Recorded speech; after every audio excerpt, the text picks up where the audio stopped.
Oke, selamat pagi, siang, sore, atau malam ketika kalian menonton video ini. Di video kali ini saya di dealer Yamaha Sentral di Kota Malang ya. Akan membahas ergonomi Yamaha Lexi S tahun 2023. Ini SABS sih, bukan Lexi S saja. Di video saya sebelumnya saya sudah membahas spesifikasi dan juga desain motor ini ya. Nah, sekarang saya akan jelaskan lagi untuk ergonomi motor ini. Untuk saya yang tingginya 167 cm dengan berat 61 kg. Jadi seperti apa rasanya naik di motor ini untuk saya? Kalian tonton sampai selesai ya.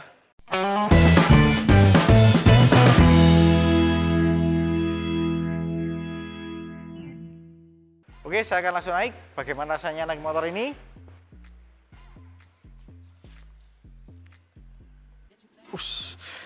Pertama yang saya rasakan joknya ini lebar banget ya. Jadi kelihatannya joknya biasa aja, tapi ternyata ketika diduduki seperti ini kerasa banget loh lebarnya. Karena bahasa ini bener-bener ngangkang banget itu loh. Padahal ini saya duduknya cukup ke depan loh. Nah, kalau ke depan lagi seperti ini kurang enak sih ya, lebih enak seperti ini. Kemudian kalau yang paling belakang, waduh, ini lebar banget. Bahkan kaki saya sampai nggak bisa menjangkau kedua-duanya loh. Hanya salah satu aja. Dan itu pun cuman bagian ujung sepatu aja. Oke, saya akan sedikit ke depan seperti ini. Nah, ini untuk tinggi joknya ya, sebenarnya nggak terlalu tinggi, 785 mm. Tapi untuk sebuah motor matic kayaknya ini cukup tinggi ya. Bahkan seperti motor sport malahan.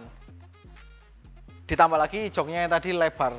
Wah, bener-bener mungkin kalau kalian tingginya di bawah 165 atau 170 cm sedikit kesusahan ya. Apalagi kalau kalian tingginya di bawah 160 cm. Kemudian untuk joknya sendiri, kalau saya tekan-tekan pakai tangan seperti ini emang kerasa empuk. Tapi kalau saya duduki langsung seperti ini nggak empuk-empuk sekali sih, sedikit kaku. Apa mungkin karena efek suspensinya juga ya yang belakang. Wah, suspensinya ini nggak tahu kenapa ya, kok rasanya tuh kayak ada yang nahan gitu loh. Jadi kayak ada benturan gitu ya ketika saya ayunkan seperti ini. Jadi teksturnya agak kaku. Oh ya, untuk bagian jangkauan kaki ke tanah ya seperti ini. Untuk saya jinjit sih. Karena panjang kaki saya ini 78 cm.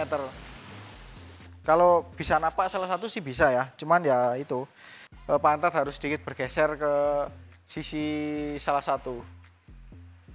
Kemudian untuk berat motornya sendiri, ini kan tipe tertinggi, tipe SABS. Ini beratnya 114 kg. Tapi untuk yang tipe S dan tipe standar itu 112 kg. Jadi beda 2 kg ya.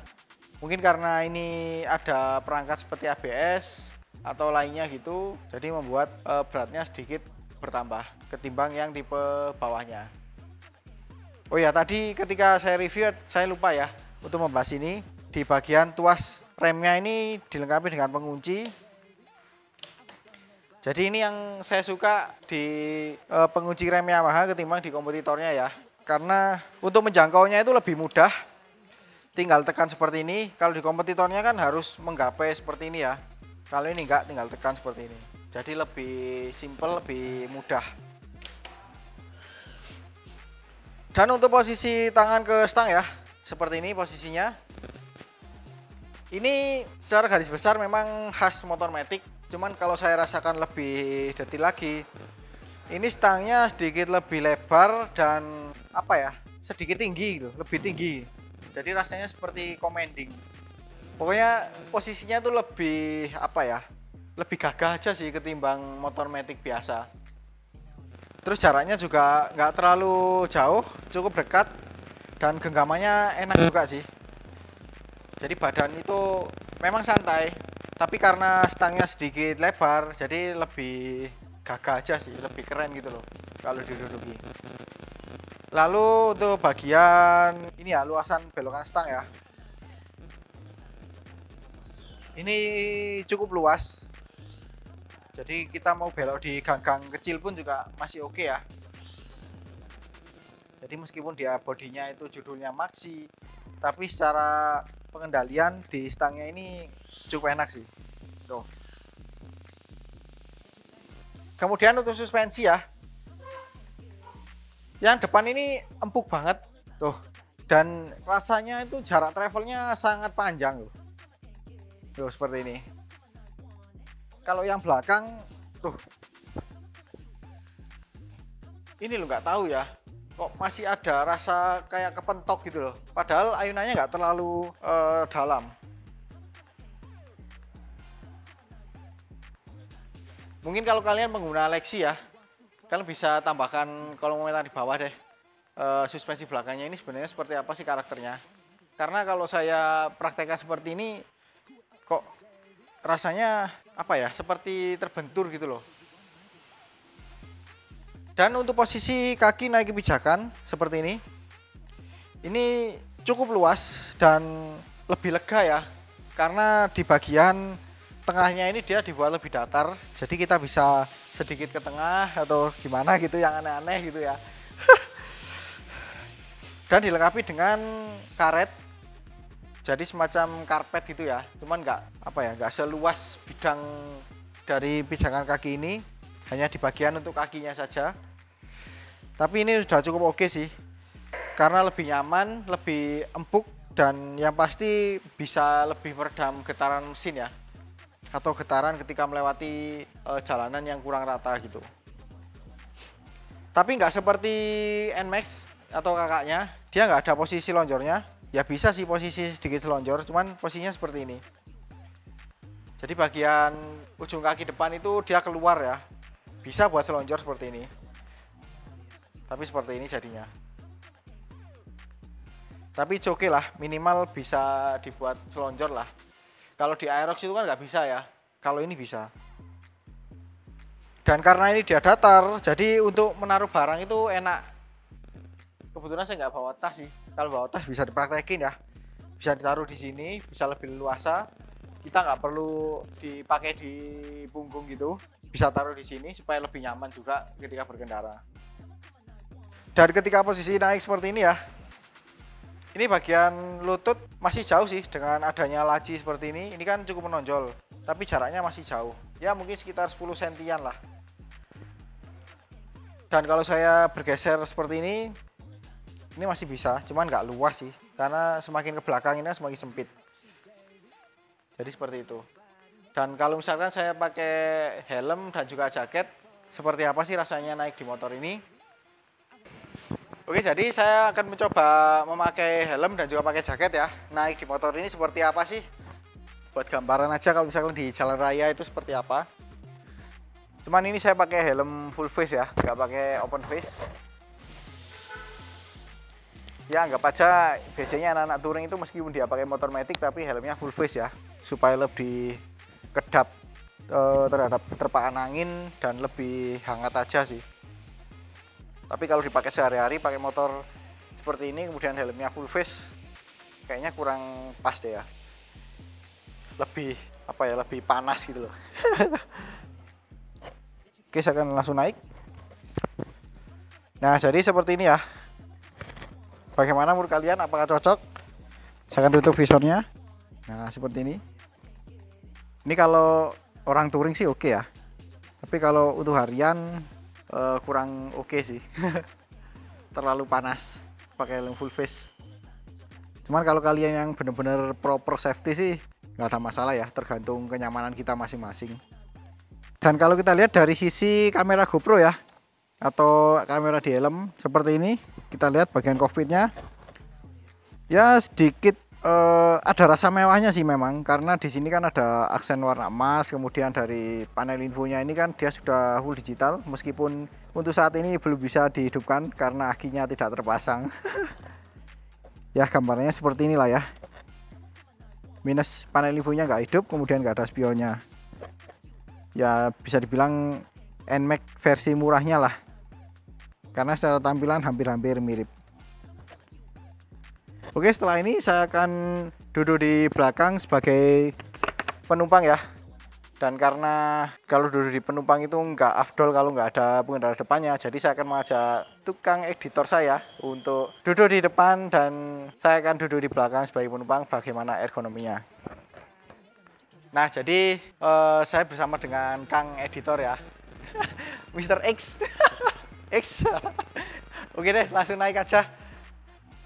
Nah, kebetulan untuk editor saya ini dia punya tinggi 172 cm dengan berat 82 kg ya tadi ya. Nah, jadi bisa kalian lihat seperti ini ya.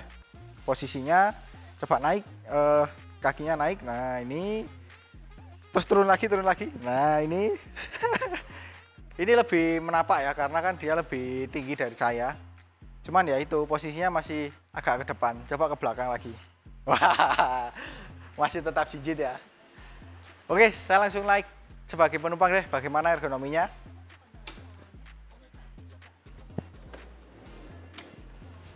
Nah, untuk naik di motor ini tergantung postur kita ya. Kalau misalnya kita cukup tinggi ya bisa langsung seperti ini. Tapi kalau kita posturnya nggak terlalu tinggi, ya naiknya seperti ini. Tapi kayaknya lebih susah deh ya. Karena ini kan posisi footstep-nya dia cukup ke depan. Jadi seperti ini aja deh. Nah, oke, pertama yang saya rasakan adalah di bagian joknya. Ini teksturnya sama dengan yang depan ya. Dia empuk. Cuman untuk kulitnya ini kan pakai yang kasar. Kalau di depan dia pakai yang halus. Jadi lebih rigid aja sih. Namun sayangnya karena ini ada plastik tambahan karena ini display. Jadi ya kurang begitu terasa untuk tekstur kasarnya. Dan untuk bagian pijakan kaki ini saya sedikit bergeser ke belakang ya, karena saya tahu ujung depan sepatu saya itu mengenai betis dari Kang Editor atau pengendara. Kalau saya ke depan seperti ini bisa sih, cuman ya itu mengenai. Ya betul ya, tadi kena ya. Oke. Dan itu dimensinya ya, ini dimensinya seperti footstep-nya motorsport sih, dia nggak terlalu lebar dan juga nggak ada karetnya, jadi membuat kalau kita pakai alas kaki yang mudah licin itu harus hati-hati naik di motor ini. Dan kemudian naik di motor ini apakah ngangkang? Kalau dibandingkan dengan NMAX dia nggak terlalu ngangkang, tapi kalau dibandingkan dengan motor-motor 125cc Matic-nya Yamaha yang lain ini termasuk lebar sih. Jadi di bagian betis saya tuh masih terkena di bagian bodi ini. Ya pertama kaki kita mungkin sedikit terganggu ya, dan yang kedua bodi ini kalau dia terlalu sering tergesek dia akan mudah mengelupas gitu loh lapisan catnya. Jadi seperti itu ya. Kemudian di bagian dimensi joknya ya, dia juga cukup lebar sama dengan yang depan dan masih cukup panjang, sangat memadai sih untuk kalian misalkan badannya seperti saya atau sedikit di atas saya yang lebih besar, itu masih oke. Dan dilengkapi dengan behel atau pegangan tangan untuk bergeser seperti ini ya. Jadi lebih enak untuk bergeser atau pegangan ketika pindah maju mundurnya gini loh. Tapi nggak disarankan ketika posisi jalan ya. Kita nggak boleh pegangan terus-menerus seperti ini karena lebih berbahaya. Lebih bagus kita pegangan ke pengendara sih. Kalau seperti ini kan biasanya itu kayak orang tua gitu. Jadi seperti itu. Kemudian untuk jarak ke pengendara ini normalnya seperti motor Matic, dia nggak terlalu jauh dan jarak ketinggian juga nggak terlalu berbeda juga. Meskipun dia itu kan rata-rata jok pengendara dan penumpang itu kan ada jarak ketinggian ya. Kalau ini masih tergolong wajar lah. Dan suspensi tadi kalau saya genjot kan, nah itu kan ada rasa seperti terbentur ya. Ini masih terasa loh. Ini nggak tahu kenapa ya. Ada kunci di belakang ini mungkin, tapi nggak tahu juga sih. Komen aja deh di bawah untuk kalian yang pengguna Yamaha Lexi ya. Oke, jadi seperti itu aja ya video ergonomi untuk Yamaha Lexi 2023 ini ya.